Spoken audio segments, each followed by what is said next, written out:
Hi everybody, this is Dave Hompes from www.h-pylori-symptoms.com, and I just want to answer a really important question today. If you're struggling because you've taken antibiotics or you've done a herbal protocol, but your symptoms are still there, maybe you still have heartburn or reflux, or your digestive system just is still in discomfort, painful, you still have other symptoms. There are a number of reasons why that might be happening. So first of all, let's just take a look at what medical treatment success rates look like. Well, if you have H. pylori and you take antibiotics, there is no guarantee that those antibiotics are going to work. So it can be quite confusing because you go to the doctor, they give you your 7 to 10 day course of triple therapy, and you take the triple therapy and the symptoms just don't change, or they go away and they just come back again a little bit later. And usually the reason for that is that the antibiotics just haven't worked. Maybe the H. pylori strain that you have is resistant to them, and no matter how many antibiotics you take there, they're not going to work either. So the H. pylori is still there and the protocols didn't work. That's the same with herbs. If you didn't take strong enough herbs, if you didn't take them for long enough, if you didn't take the right amounts of those herbs each day or in the right sequence, same thing can happen. The H. pylori may not go away. So first reason why your symptoms might still be there is that your protocol just didn't work, whether it was medical or natural. Simple as that. The second reason is that, let's imagine the protocol did work, your H. pylori is now gone, the tests have proved it's gone, but you still have the symptoms. Well, the number one reason for that happening is that you're eating foods that are causing the same symptoms as the H. pylori. I've done tons of videos where I've explained how different foods affect the digestive system. We have foods like gluten, sugar, cow's milk, soy, other irritants like coffee in particular, and some of the other foods can really aggravate inflammatory responses in your digestive system.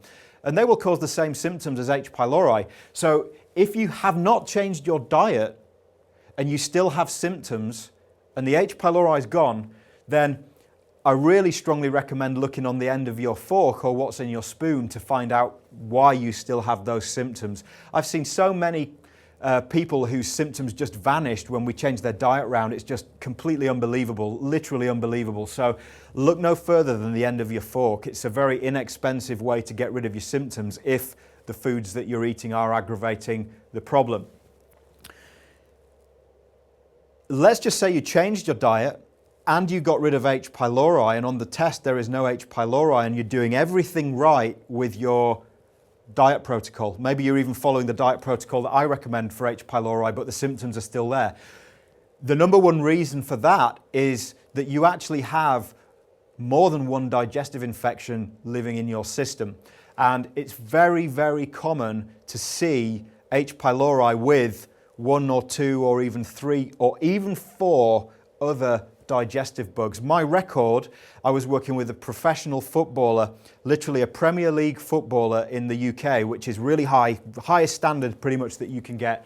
And we did a digestive test on him, and he had H. pylori and he had 4 other digestive infections, and he wondered why he felt tired. Okay, so that's another reason. I personally had H. pylori and blastocystis, so another parasite. I had to get rid of them both before my symptoms went away properly. Okay, so there are other reasons why you still have symptoms even if the H. pylori has gone. Okay, so let's just recap.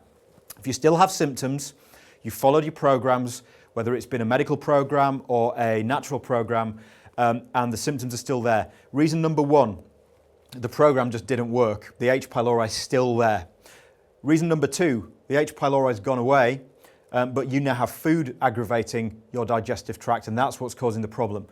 Reason number 3, you have a completely different digestive infection in your system mimicking the same symptoms as H. pylori, and that can be a yeast and fungal overgrowth, different types of bacteria, parasites ranging from the microscopic ones to the worms, could be anything. And finally, just one other thing. I know people want to be, and you maybe want to be impatient because you're in pain and you don't feel good.